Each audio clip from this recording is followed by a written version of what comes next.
Всем привет! Сегодня 19 марта. Я на острове Маврикий. Это классный остров в Индийском океане, далеко-далеко от всего-всего-всего. Самое близкое, наверное, Мадагаскар, но это тоже очень далеко. Но я здесь не для того, чтобы поехать на пляж. Я еду на Лиморн. Это такая гора, объект ЮНЕСКО. Вот она, кстати. Вот я еду туда, потому что у подножия я нашел классный домик. И план у меня такой, что нужно срочно туда поехать и срочно что-нибудь нарисовать на его замечательных стенах. Для этого у меня есть вот такая зеленая коробка. Тут у меня куча разного акрила, кисточки, краски, вода и, конечно, средства от комаров, потому что там их должно быть много. Сейчас приедем, посмотрим. Если нам никто не помешает, получится нарисовать что-нибудь прекрасное. Или ужасное. Или прекрасное. И все-таки прекрасное.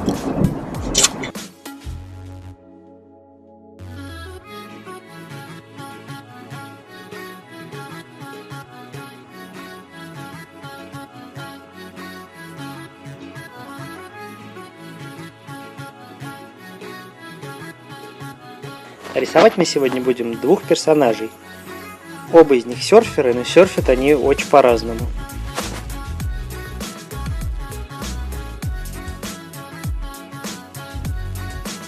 Это такой рисовальный эксперимент для меня, потому что я не делал никаких эскизов, так что все, что я рисую, это прямо из головы в реальном времени.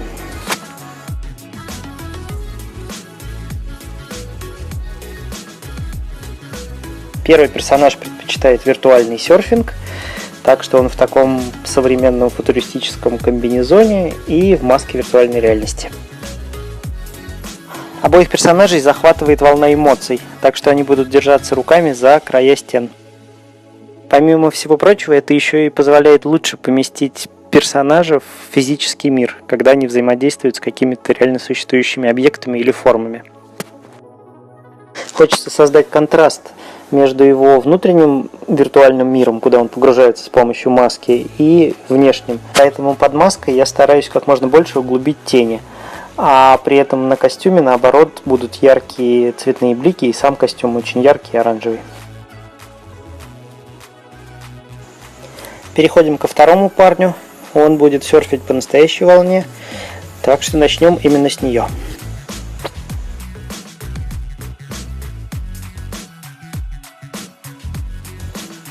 Зацените, сколько муравьев.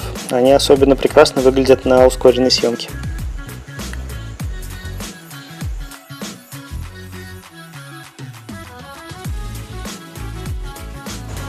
Так как оба персонажа находятся в одном пространстве, мне нужно постараться сохранить единый стиль, но при этом и показать их разность.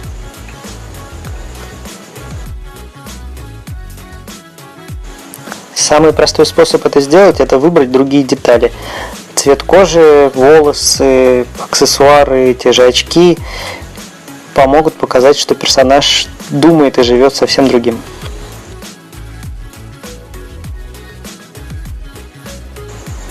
Так как сейчас я рисую без какого-либо наброска или предварительного скетча на стене, то иногда приходится что-то менять, и в данном случае это рука.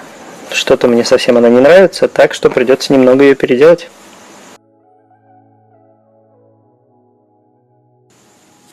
А сейчас забавный факт про любого художника, будь то новичок или наоборот суперпрофессионал, или кто-то такой непонятный типа меня. У всех практически в каждой работе наступает минута, когда приходит четкое осознание, что картинка отстой, я унылое говно, все загублено. После чего о человеке, собственно, становится все понятно. Если он новичок, он бросает все и впадает в депрессию, а тот, кто чему-то научился, сжав зубы, продолжает, и в итоге все получается. И мне, чтобы достигнуть этого дзена и осознать этот факт, понадобилось лет, мне кажется, 15. Так что еще раз, у всех даже крутых художников это происходит, и главное не останавливаться и фигачить дальше. И тогда точно все получится. Так, ну вернемся к нашему серферу. Картинка достаточно фэнтезийная и мультяшная, но добавляет туда больше деталей к той же волне. Получается сделать ее более интересной и более реалистичной. Ну и никуда без украшательства. Это придает персонажу больше какой-то характерности, и смотреть на него становится более интересно.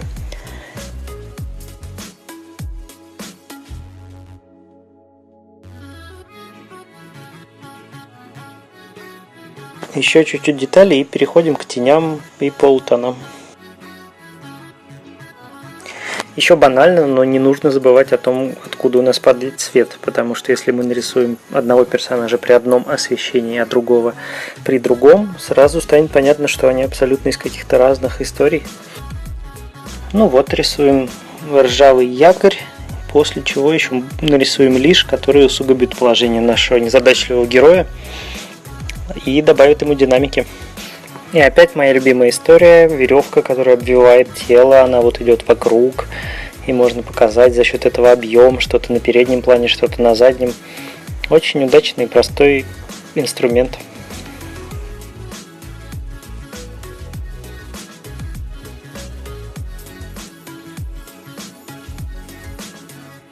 Ну вот где-то в этот момент у меня начали сдыхать все батарейки во всех устройствах, так что как просто и быстро нарисовать блики в стеклах, чего бы то ни было, придется показать в следующий раз.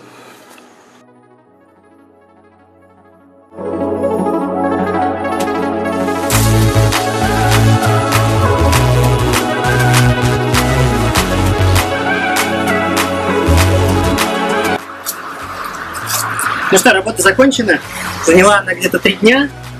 1,5 вот на этого перца, 1,5 на того. Спасибо, что досмотрели до этого момента. Я рад, что из этого эксперимента что-то получилось, потому что изначально я даже не знал, что я собираюсь рисовать. Но даже вот какая-то идея получилась заложена в этом. Подписывайтесь, смотрите дальше больше всякого клевого. Всем пока. Пока.